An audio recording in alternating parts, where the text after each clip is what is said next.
சொன்ன அட்வைஸ் அவர் வீரரா தான் மூத்தாகினார். ரசூலுல்லாஹ்வோட அட்வைஸ் அது இல்லைன்னா அவர் சொல்லிக்கிட்டு இருந்த ஆட்சியை நீங்களே வச்சுக்கங்கன்னா அது போயிருக்கும். ஆனா இந்த அமைப்புல அதை தாங்கக்கூடிய சக்தி ஆற்றிருக்கணும், மேலுள்ளவரிடத்துல இருக்கணும். அதனால ரசூலுல்லாஹி ஸல்லல்லாஹு அதாவது முஹம்மது இப்னு மஸ்லமா சொன்ன அந்த வார்த்தை உமர் ரலியல்லாஹு அப்படியே என்ன செய்றாங்க, அதை ரிசீவ் பண்ணிக்கிறத பார்க்கிறோம். இதுல இது எப்ப கிடைக்கும் சொல்லுங்க? இதெல்லாம் சமுதாயத்தில் நமக்கு எது வந்தாலும் தாங்கி பழகி இறை திருப்தி இலக்காக இருந்தால் மட்டும்தான் கிடைக்கும். நீங்க மக்களை திருப்திப்படுத்துறத இலக்காக வச்சீங்கன்னு வைங்களேன், ஒரு நாள் இது கிடைக்க மக்களும் போயிடும், இறைவனை என்ன செஞ்சிருவா, எங்களை விட்டு போயிடுவான். ஆனா இறைவனை நீங்க இலக்காக வச்சீங்கன்னு சொன்னா சில பொழுதுகட்ட மக்களோட திருப்தி கிடைக்காம போகலாம், சில பொழுது எல்லாமே சேர்ந்து என்ன செய்யலாம், கிடைக்கலாம் என்பதை நாம் என்ன செய்ய வேண்டும், புரிந்து கொள்ள வேண்டியது ஒரு அழகான செய்தி. பெருமை என்ற அந்த பகுதிக்கு, அதாவது பெருமை என்ற பகுதி இறை திருப்திக்கு நேர் எதிரானது என்பதை சொல்லக்கூடிய ஒரு முக்கியமான ஒரு பகுதி என்பதை நம்ம இதில் புரிந்து கொள்ள வேண்டும். அடுத்ததாக அன்புள்ள சகோதரர்களே, பெருமை அதாவது மிக முக்கியமான ஒரு பண்பு. அதாவது இந்த இரண்டாவது பகுதி மட்டும் தான் இதில் சொல்லலாம்னு நினைக்கிறேன். எப்பொழுதும் அதாவது பெருமை என்ற பகுதி நான் தனியாக சொல்லி காட்டினேன். பணிவு என்ற குணம் இருக்குதே, சிலர்கிட்ட பெருமை இருக்காது, அதுக்காண்டி பணிவு இருக்கின்ற அர்த்தம் அல்ல. எதிர்க்கின்ற அர்த்தம் அல்ல, அது இல்லாட்டி இது என்ற அர்த்தம் எங்கேயும் இல்லை. பணிவு என்பது ஒரு தனியான ஒரு குணம். பணிவு என்பது ஒரு தனியான ஒரு குணம். பெருமை என்பது இருக்கிறதை விட உயராம இருக்கிறது. பணிவு என்பது இருக்கிறதை விட இறங்குவது. பணிவு என்பது இருக்கின்ற நிலையை விட இறங்குவது. இந்த பணிவு என்ற பண்பு ஒரு மனிதன்கிட்ட இருந்தால் அவன் இறை திருப்தி என்ற பண்புக்கு மிகவும் நெருக்கமாக என்ன செய்வான், இருப்பான். இறை திருப்தி என்ற பண்புக்கு மிகவும் நெருக்கமாக இருப்பான். அதாவது இதை ரசூலுல்லாஹி ஸல்லல்லாஹு அலைஹி வஸல்லம் அவர்கள் அதாவது நிதானம் என்ற அந்த ரிஃப்க் என்ற ஒரு பண்பை ரசூல் ஸல்லல்லாஹு அலைஹி வஸல்லம் சொல்லி காட்டுகிறார்கள். எப்படி சொல்றாங்கன்னா, ஜரீர் ரலியல்லாஹு அன்ஹு அறிவிக்கிறாங்க, சஹீஹ் முஸ்லிம்ல 6763வது இலக்கம், மை யுஹ்ரமிர் ரிஃப்க யுஹ்ரமில் கைர். யாருக்கு நளினம் என்ற குணம் கிடைக்கவில்லையோ அவருக்கு எல்லா கயிறும் போச்சுனா, அவருக்கு எல்லா கயிறும் போனது, முடிஞ்சது, எல்லாம் அவருக்கு என்ன செஞ்சிடும், தடுக்கப்பட்டு விடும் என்று ரசூலுல்லாஹி ஸல்லல்லாஹு அலைஹி வஸல்லம் அவர்கள் சொன்னார்கள். அதே போல ரசூலுல்லாஹி ஸல்லல்லாஹு அலைஹி வஸல்லம் அவர்கள் சொன்னாங்க, ஆயிஷா ரலியல்லாஹு பார்த்து, யா ஆயிஷா இன்னல்லாஹ ரஃபீகுன் யுஹிப்புர் ரிஃப்க வ யுஅதி அலா ரிஃப்கி மா லா யுஅதி அலல் உன்ஃபி வ மா லா யுஅதி அலா மா சிவாஹு. அல்லாஹ் தஆலாவுடைய பெயர்கள் உண்டு ரஃபீக், அப்படின்னா என்ன, மென்மையானவன். யுஹிப்புர் ரிஃப்க், அந்த மென்மை தன்மை அல்லாஹ் என்ன செய்கிறான், விரும்புகிறான். வ யுஅதி அலல் ரிஃப்க், ஒரு மனிதன் அந்த பண்பு இருந்தால் அதுக்கு அல்லாஹ் கொடுக்கிறத போல வேற எதுக்கு அல்லாஹ் என்ன செய்ய மாட்டான், கொடுக்க மாட்டான். அது இல்லாத எல்லா பண்புகளை விட ரிஃப்க் இருக்க மனிதனுக்கு அல்லாஹ் தஆலா என்ன செய்வான், கொடுப்பான். ரிஃப்கனா என்ன, கொள்கையை விட்டு கொடுக்குறேன்னு நினைச்சிடக்கூடாது, மென்மையான தன்மை. அப்பா இஸ்லாத்தை விட்டு என்ன செஞ்சுருவோம், வெளியே போற அதல்ல, அல்லாஹ்வுடைய விஷயத்துல இருக்கிறது அப்படியே தான், அதுல எந்த மாற்றம் கூட்டல் குறைத்து என்ன செய்யக்கூடாது, இருக்கக்கூடாது. எந்த விஷயம் என்று வார நேரத்தில் நிறைய என்ன செய்யறது, அந்த ஹக்கை விட்டு கொடுக்கக்கூடிய அந்த நிதானம் என்ற தன்மை அப்படி என்று செய்வது என்ன செய்யறாங்க, ரசூலுல்லாஹி ஸல்லல்லாஹு அலைஹி வஸல்லம் அவர்கள் சொல்லி காட்டுகிறாங்க. அன்புள்ள சகோதரர்களே, இந்த அதாவது மென்மை என்ற தன்மையை ரசூலுல்லாஹி ஸல்லல்லாஹு அலைஹி வஸல்லம் அவர்கள் ஒரு இடத்துல அழகான முறையில் சொல்லி காட்டுகிறாங்க. என்னன்னு சொன்னால், ரசூலுல்லாஹி ஸல்லல்லாஹு அலைஹி வஸல்லம் அவர்களுக்கு அதாவது ஒரு முறை சஹீஹுல் புகாரில் வார செய்தி 6136 முக்கியமான ஒரு அடிப்படையை சொல்லக்கூடிய செய்தி. ரசூலுல்லாஹ்வுக்கு ஒரு ஒட்டகம் வச்சாட பேர் என்ன, ஒட்டகம் அல் கஸ்வா அல் அதுபா, விளங்கிட்டா, அப்படி ஒரு ஒட்டகம் என்ன செஞ்சது இருந்தது. இந்த ஒட்டகம் அதாவது ரசூலுல்லாஹி ஸல்லல்லாஹு அலைஹி வஸல்லம் அவர்கள் வேகமாக ஓடக்கூடிய ஒரு ஒட்டகம். அவர் கிராமப்புற வாசி ஆறாரு, அவர் பது ஒருத்தர் வரார், வந்து சொல்றாரு, ஓட்ட போட்டி வெப்பமானு கேட்கிறாங்க. ஓட்ட போட்டி வெப்பமானு கேட்கிறாங்க. நல்லா கவனிச்சுக்கிறோம், இந்த மாதிரி இடங்கள் தான் நம்ம தேவையில்லாம நமது உள்ளத்தை சோதிக்கக்கூடிய இடங்கள். நல்லா இருந்துட்டு தேவையில்லாம ஒருத்தர் வந்து ஏதாவது என்ன செய்வாரு, போடுவார், அந்த இடத்துல நம்ம சோதிக்கப்பட்டுரும். ரெண்டு பேர் பிரிஞ்சு அமைதியாக உட்கார்ந்துட்டு இருப்பாங்க. ஒருத்தர் வருவாரு, என்ன பிரிவு காரணம் முடிச்சு, அதோட இவர் உள்ளத்துல ஆத்திரத்துல தானே இருப்பாரு. அப்ப அவரை நம்ம வந்து பண்படுத்த பார்க்கணும். அவரை பண்படுத்தாம அவரை தூண்டி விட்டுட்டு பாத்தீங்களா அவர் பேசுறது அப்படின்னு அப்படித்தான் பேசுவாரு. நீ செஞ்ச வேலை என்னது, அப்படி அவரை நிதானப்படுத்துகின்ற வேலை செய்யாம என்ன செய்யறது, தூண்டி விடுற வேலைகளை நடத்த. அப்படி நம்ம சமுதாயத்தில் நடக்குதா இல்லையா? அதுக்கு பிறகு அவன் சொன்னா நான் சும்மா இருக்கிறான், இவர் என்ன செய்யறது, சொல்ல ஆரம்பிக்கிறது. ஆனா பார்த்தா ரெண்டு பேரும் காரணம் இல்லை, நடுவில் உட்கார்ந்தவன் தான் என்னது காரணமா இருப்பாங்க. நடக்குதா இல்லையா? இதே மாதிரி ரசூலுல்லாஹ்கிட்ட வந்து என்ன செய்யறாங்க சொன்னா, போட்டி போடலாமான்னு கேட்கிறாங்க. ரசூலுல்லாஹ் போட்டி வைக்கிறாங்க. ரசூலுல்லாஹோட ஒட்டகம் தோத்துட்டு, தோல்வி. எங்கிருந்தோ வந்த ஒரு ஒட்டகம் என்ன செஞ்சுட்டு வெற்றி பெற்று விட்டது. நம்ம அரசியல் கட்சிகளை நடந்துன்னு வைங்களேன், அந்த ஒட்டகம் மேய்க்குமா, அந்த கிராமப்புறவாசியை நிற்பானா, அவ்வளவுதான், அவனும் முடிஞ்சது, அவனோட ஒட்டகம் என்ன செஞ்சது போச்சு. அதான் நடக்கும். ஏன்னா அவ வெற்றி பெற்றது அவன் ஒட்டகமே. ரசூலுல்லாஹி ஸல்லல்லாஹு அலைஹி வஸல்லம் இப்படி நடந்தோடனே அது முஸ்லிம்களுக்கு வந்து பெரிய பாரமாகிட்டு. என்ன செய்து முஸ்லிம்களுக்கு பெரிய பாரமாகிட்டு. ஃபஸ்தததாலிக அலல் முஸ்லிமீன், ரசூலுல்லாஹி ஒட்டகம் தோத்துட்டேன்னு பெரிய பாரமாகிட்டு. ரசூலுல்லாஹி ஸல்லல்லாஹு அலைஹி வஸல்லம் சொன்னார்கள், இன்ன ஹக்கன் அலல்லாஹி அல்லா யர்ஃபஅ ஷைஅன் மினத் துன்யா இல்லா வதஅஹு. இந்த உலகத்தில் அல்லாஹு தாலா எதுக்கு உயர்வு கொடுத்திருந்தாலும் ஒரு முறை தாழ்த்தி விடுவது அல்லாஹுடைய கடமை என்று சொன்னாங்க. எப்படி? எவ்வளவு உயர்வை அல்லாஹு தாலா யாருக்கு கொடுத்திருந்தாலும் ஒரு முறை கீழே கொண்டு போய் நீ ஜீரோ அப்படி என்று காட்டுறது அல்லாஹ்வுடைய கடமைகளில் ஒன்று என்று சொல்லி ரசூலுல்லாஹி ஸல்லல்லாஹு அலைஹி வஸல்லம் சொல்றாங்க. அப்ப உயர்ற நேரத்தில் என்ன புரிஞ்சுக்கணும்? கிட்டத்துல நம்ம உழப்போறோம் அப்படின்னு தெரிஞ்சுக்கிட்டே தான் வளரணும். யா அல்லாஹ் என்னை பாதுகாத்துடன் தான் வளரணும். ஆனா சில பாட்டி உயர்ற நேரத்தில் நம்ம விட்டா என்னது ஆள் இல்லை என்ற அடிப்படையில் தான் உயர்றது. அப்படியா இல்லையா? ஆனா அல்லாஹ் தாலா என்ன செய்வான்னு சொன்னால் அவரவர்களுடைய திறமையை இல்முல ஒத்தபடியே உயர்ந்து போய் அதுல பெருமையை நினைச்சான்னு வைங்களே, எதனால நீ உயர்ந்தாயோ அதைத்தான் என்ன செய்வான்? உனக்கு எதிராக திருப்புவான். அதுலயே நீ வேற ரூட் எடுத்து உன்னைய நீ என்ன செஞ்சு கொள்வாய்? கீழே விழுத்தாட்டி கொள்வாய். இது நடக்கும். பணத்துல ஒருத்தன் பெரிய இடத்துக்கு வளர்ந்திருப்பான். அல்லாஹ் என்ன செய்வான்னு சொன்னால் பணத்துல தானே பெருமை அடிக்கிறான், அவனுக்கு நல்ல பெரிய இன்வெஸ்ட்மெண்ட் ஒன்று காட்டுவான். அதுல போட்டு அவனை என்ன செய்வான்? அடுத்த பகுதியால இறங்க ஜீரோக்கு வந்து நிற்பார். அவருடைய பெருமையுடைய உச்சகட்டம் தான் அதை என்ன செஞ்சிடும்?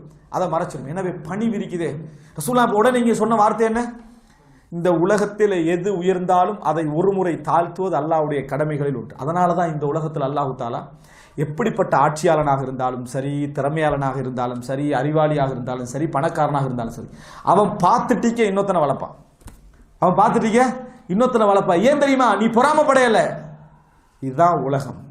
உனக்கு எல்லோரோடு போட்டி போட்டு ஒன்று கிடைக்க முடியும். அதே தெரியுமா? அல்லாஹ்வுடைய திருப்தி. அதுக்காக நீ மட்டும்தான் நீ என்ன செய்யணும்? போட்டி போடணும். இது அல்லாஹ் தாலா தன் விரும்பினவனுக்கும் கொடுப்பான், விரும்பாதவனுக்கு அல்லாஹ் என்ன செய்வான்?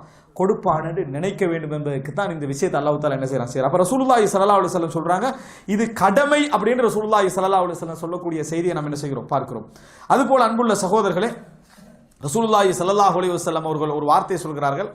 சஹீஹ் முஸ்லிம்ல வரக்கூடிய செய்தி, மா நகஸத் ஸதகத்தும் மின் மாலின். ஒரு மனிதன் எவ்வளவு தர்மம் செய்தாலும் சரி, அந்த தர்மத்தால் இவன் பொருளாதாரம் ஒரு பொழுதும் என்ன செய்வதில்லை?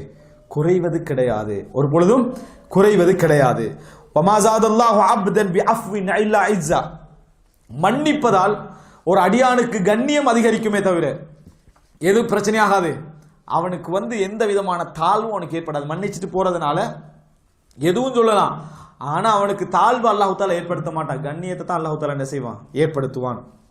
ஒமா தவாதா அஹதுன் லில்லாஹி இல்லா ரஃபஅஹுல்லாஹ். அல்லாஹுக்காக வேண்டி ஒரு மனிதன் பணிந்து விட்டான் என்று சொன்னால் அல்லாஹு தஆலா நிச்சயம் அவனை என்ன செய்வான்? உயர்த்தியே தீருவான் என்று ரசூலுல்லாஹி ஸல்லல்லாஹு அலைஹி வஸல்லம் வாக்காக சொன்னார்கள். இதை என்ன செய்தார்கள்? வாக்காக ரசூலுல்லாஹி ஸல்லல்லாஹு அலைஹி வஸல்லம் சொன்னார்கள் என்பதை பார்க்கிறோம். எனவே அன்புள்ள சகோதரர்களே, நம்ம என்ன புரிந்து கொள்ள வேண்டும் என்ற ரசூலுல்லாஹ் ஒரு வார்த்தை சொன்னார்கள். உங்களிலே சில மனிதர்கள் இருக்கிறார்கள், நீங்க உங்களிடத்துல வந்து தீனார் திர்ஹத்தை கேட்டால் நீங்க கொடுக்க மாட்டீங்க. ஆனா அல்லாஹ்விடத்தில் அவர்கள் சொர்க்கத்தை கேட்டாலும் அல்லாஹ் என்ன செஞ்சிருவான்? கொடுத்து விடுவான் என்று ரசூலுல்லாஹி ஸல்லல்லாஹு அலைஹி வஸல்லம் சொன்னார்கள். எனவே பணிவு மிக முக்கியமான விஷயம். எங்களது திறமைகள், எங்களது செயல்பாடுகள், எங்களது அந்தஸ்து, எங்களது பதவிகள், இதனாலெல்லாம் ஒரு நாளும் எங்களுக்கு இறைவனுடைய திருப்தி என்ன செய்ய முடியாது? பெற்றுக்கொள்ள முடியாது. உள்ளத்தை பெருமையிலிருந்து தூய்மைப்படுத்துவதன் மூலம், பணிவு என்ற குணத்தை வளர்த்துக் கொள்வதன் மூலம் நிச்சயமாக இறைவனுடைய திருப்தியை விட்டு பெரிய 2 தடைகளை நம்ம என்ன செய்யறோம்? நீக்குகிறோம். பெரிய 2 தடைகளை. ஏனென்றால் நம்ம எவ்வளவு செஞ்சிட்டாலும் இந்த 2ம் இருக்க என்ன செய்யும் தெரியுமா? எங்கள்கிட்ட ஒரு நாளும் என்ன செய்யாது? இந்த இது வளராது. பாருங்க, மக்காவுடைய வெற்றி நேரம் என்பது ஒரு மிகப்பெரிய உச்சகட்டமான ஒரு நேரம். அபூ சுஃபியான் இஸ்லாத்தை ஏற்றுக்கொள்வதற்காக வந்து கொண்டிருக்கிறார். குறைஷி கோத்திரத்துடைய மிகப்பெரிய லீடர். அகப்படாம, மௌத்தாகாம, கொல்லப்படாம தலைமைத்துவத்தை லைட் பண்ணி மக்கா வெற்றி வரைக்கும் வந்துட்டார். அவர் இஸ்லாத்துக்கு வரப்போற நேரத்தில் அப்பாஸ் அலியோட பாதுகாப்பு, அபூபக்கரோட பாதுகாப்போட ரசூல் ஸல்லல்லாஹு அலைஹி வஸல்லம் அவர்களுடைய அந்த படையை நோக்கி வராங்க. ரசூலுல்லாஹ் கிளம்புறதுக்கு லட்சக்கணக்கான மக்களோட என்ன செய்றாங்க? உட்கார்ந்து கண்டிக்கிறாங்க. எவ்வளவு பெரிய கண்ணி அபூ சுஃபியானுக்கு கொடுக்கறதுக்காக அழைச்சிட்டு வராங்க. அந்த டைம்ல சுஹைபர் ரூமி, சல்மான் ஃபாரிசி, பிலால் ரதியல்லாஹு அன்ஹுலாம் யாரு? சமூக ரீதியான அந்தஸ்துல அவர்களுக்கு இல்ல, இஸ்லாம் கொடுத்த அந்தஸ்தை தவிர தனி வைக்கிறாங்க. அபூ சுஃபியானை கண்டுட்டு அவங்களுக்கு சரியான ஒரு வேதனை. இவ்வளோ அநியாயத்தை மன்னிட்டு இஸ்லாத்தை வேற என்ன செய்யறா? ஏற்றுக்கொள்ள வாரானே அப்படின்னு. அப்படித்தானே 100 பேரை கொலை செஞ்சுட்டு வந்து இஸ்லாத்தை ஏற்றுக்கல வந்து நம்மளோட மனசு என்ன செய்யும்? இஸ்லாத்துக்கு வரணும் அது வேற, ஆனா மனசு என்ன செய்யும்? ஏற்றுக்கலாது. அதனால அவங்க சொல்றாங்க, வல்லாஹி மா அஹதத் சுயூஃபுல்லாஹி மின் அதுவில்லாஹி மா அஹதஹா. எதிரிகள் அல்லாஹ்வுடைய வாள்கள் சரியான இடத்தை என்ன செய்யல? அடையவில்லை அப்படின்ற ஒரு வார்த்தை என்ன செய்றாங்க சொல்றாங்க. இது யாரோட காதுல விழுவுது? அபூ சுஃபியான் காதுலையும் அபூபக்கர் ரலியல்லாஹு அன்ஹு காதுலையும் விழுது. முக்கியமான ஒரு ஆளை கொண்டு போயிட்டு இருக்கக்குள்ள இந்த ஒரு மூளையிலிக்கிற 4 பேர் ஏதாவது பேசினா எப்படி இருக்கும்? நம்முடைய இயல்பான குணம் என்ன செய்யும்? அப்படி வெளிவரும். அப்போ அபூபக்கர் ரலியல்லாஹு அன்ஹு அவர்கள் ஒரு சிறந்த நபித்தோடர், சாதாரண மக்களை போல உள்ளார். அவருக்கு கோபம் வந்துட்டு நேர போய் சொல்றாரு, அத்தகூலுன ஹாதா ஃபீ சய்யிதி குரைஷின் வ ஷைஹின், குறைஷிகிட்ட தலைவரை பார்த்தா இந்த வார்த்தை பேசுறீங்க அப்படின்னு ஒரு வார்த்தை அவங்ககிட்ட என்ன செய்றாங்க பேசுறாங்க. எப்படி அந்த 3 பேருக்கு எப்படி நொந்திருக்கும்? முக்கியமான அதாவது வெற்றி விழா கொண்டாடக்கூடிய மாநாடு, தௌஹீத் 20 வளர்ச்சிக்கு பிறகு மாநாட்டில் என்னது உட்கார்ற கட்டத்தில் யாராவது கஷ்டப்பட்டு ஆட்டோவில் வந்து நோட் சொட்டுறதுக்கெல்லாம் கஷ்டப்பட்டிருப்பாரு. அவர் இப்படி ஒரு வார்த்தை பேசினா எப்படி இருக்கும்? அவர் வெறுமனே நோட்டு சொட்டி தான் கஷ்டப்பட்டுக்கிறாரு, வேற எதுவும் இல்லை. அவர் அந்த வார்த்தை பேசினா நம்மளுக்கு எப்படி இருக்கும்? என்ன செய்யும்? குணத்தை, மனிதன் சைத்தானிய குணத்தை வெளிப்படுத்துமா இல்லையா? ஆனால் அவருக்கு பேச தகுதி இருக்கா இல்லையா? தகுதி 100% உண்டு. சொல்லிட்டு போயிட்டார். அவங்க அமைதியாயிட்டாங்க. இவங்க போய் ரசூலுல்லாஹி ஸல்லல்லாஹு அலைஹி வஸல்லம் மட்டும் இப்படியெல்லாம் பேசினாங்கன்னு சொல்றாங்க. ரசூலுல்லாஹி ஸல்லல்லாஹு அலைஹி வஸல்லம் கேட்குறாங்க, அக்லப்தஹும் யா அபூபக்கர், அபூபக்கரே அந்த 3 பேரையும் கோபப்படுத்திட்டீங்களான்னு கேட்குறாங்க. அந்த 3 பேரையும் நீங்க கோபப்படுத்திட்டீங்களான்னு கேட்டாங்க. அப்ப அந்த நேரத்தில் ரசூல் ஸல்லல்லாஹு அலைஹி வஸல்லம் ஒரு வார்த்தை சொன்னார்கள். என்ன தெரியுமா? இன் குன்த அக்லப்தஹும், அவர்களை நீங்கள் கோபப்படுத்தி இருந்தால் ஃபக்கத் அக்லப்த ரப்பக், நீங்கள் இறைவனை கோபப்படுத்தி விட்டீர்கள் சொன்னாங்க. நீங்கள் அல்லாஹ்வை கோபப்படுத்தி விட்டீர்கள் என்று ரசூலுல்லாஹி அபூ சுஃபியானை பார்க்கல, இவங்க கூட்டிட்டு வந்த அந்த மரியாதை என்னது கண்ணியமான பயணத்தை ரசூலுல்லாஹ் பார்க்கல. அந்த 3 பேரும் முஸ்லிம்கள், இந்த இஸ்லாத்துக்காக பாடுபட்டவர்கள், அத்திவாரத்தில் உள்ளவர்கள். இன் குன்த அக்லப்தஹும் ஃபக்கத் அக்லப்த ரப்பக், ரப்பை நீங்கள் கோபப்படுத்தி விட்டீர்கள் சொல்லி. அந்த இடத்துல அவதானிக்க வேண்டிய ஒரு விஷயம் என்ன தெரியுமா? இந்த மௌகிஃப்ல சில நேரத்தில் பிரிவாரிடம் இதான். ரசூல் ஸல்லல்லாஹு அலைஹி வஸல்லம் அல்ல அப்படி என்று சொன்னால், அபூபக்கர் அல்ல என்று சொன்னார் ரலியல்லாஹு அன்ஹு, ரெண்டா உடஞ்சிரும். அவர் ஒரு இயக்கம், இவர் ஒரு இயக்கம். ஏன் முக்கியமான கட்டத்தில் வச்சு பேசிட்டாருன்னு சொல்லி அபூபக்கர் ரலியல்லாஹு நேரம் அந்த 3 பேர்ட்டையும் போறாங்க. இப்போ முக்கியது அல்லாஹ்வுடைய திருப்தி தான் எனக்கு முக்கியம். போறாங்க, போய் சொல்றாங்க, அக்லப்துக்கும் யா இஹ்வதா, நான் உங்களை கோபப்படுத்தி விட்டேனா எனது சகோதரர்களே என்று கேட்டாங்க. நான் உங்களை கோபப்படுத்தி விட்டேனா எனது சகோதரர்கள் என்று கேட்டாங்க. அப்போ அவங்க சொன்ன பதில், லா யக்ஃபிருல்லாஹு லக்கும், அல்லாஹ் உங்களோட பாவங்களை மன்னிக்கிட்டு நீங்க எங்களை என்ன செய்யல, கோபப்படுத்தவில்லை அப்படின்ற வார்த்தை என்ன செய்தார்கள் அந்த 3 சகோதரர்கள் சொன்னார்கள். காரணம், அவர்களும் அபூபக்கரை யாருன்னு விளங்கி வச்சிருந்தாங்க. அபூபக்கர் ரலியல்லாஹு அன்ஹு அவர்கள் எப்படிப்பட்டவர் என்பதை என்ன செஞ்சாங்க விளங்கி வைத்திருந்தார்கள். அன்புள்ள சகோதரர்களே, பணிவு என்கின்ற ஒரு பகுதி எப்படி இல்லாம போயிருப்பாங்க. எல்லா விஷயத்தையும் எப்படி சிம்பிளாக முடிக்குதா இல்லையா? இதுதான் இறை திருப்தியை இலக்காக வைத்த மக்களுடைய செயல்பாடுகள். இந்த ஒன்று இல்லாததனால எத்தனை பிரச்சனைகள் தேவையில்லாமல் என்ன செய்து வளர்ந்து கொண்டிருக்கிறது. அல்லாஹ்வை இலக்கு வைத்து இறை திருப்தியை இலக்கு வைத்தா நிறைய மன்னிச்சிருவோம், நிறைய விட்டு கொடுத்துருவோம், பெருமை தன்மை குறைஞ்சிரும், நிறைய சிக்கல்கள் தானா அவிழ்ந்து போயிடும். ஆனால் அது இல்லை என்பதுதான் இந்த சமுதாயத்திலே நாம் கண்டு கொண்டிருக்கக்கூடிய மிக மோசமான ஒரு நிலை. அல்லாஹ் ரப்புல் ஆலமீன் இந்த இறை திருப்தியை இலக்காக வைத்த இந்த பயணத்தில் மிக இடைஞ்சலாக இருக்கக்கூடிய, மிகப்பெரிய தடைக்கல்லாக இருக்கக்கூடிய பெருமை என்ற குணத்தை அல்லாஹு தஆலா எம்மை விட்டும் முழுமையாக அகற்றி பணிவு என்ற குணத்தை அல்லாஹு தஆலா எம்மிடத்திலே வளர்க்க வேண்டும் என்று பிரார்த்தித்து முடித்துக் கொள்கிறேன். ஹாதா மா இன்தி வல் இல்மு இன்தல்லாஹி வ அகூலு கௌலி ஹாதா வ அஸ்தக்ஃபிருல்லாஹ லி வ லக்கும். வஸ்ஸலாமு அலைக்கும் வ ரஹ்மத்துல்லாஹி வ பரகாத்துஹு.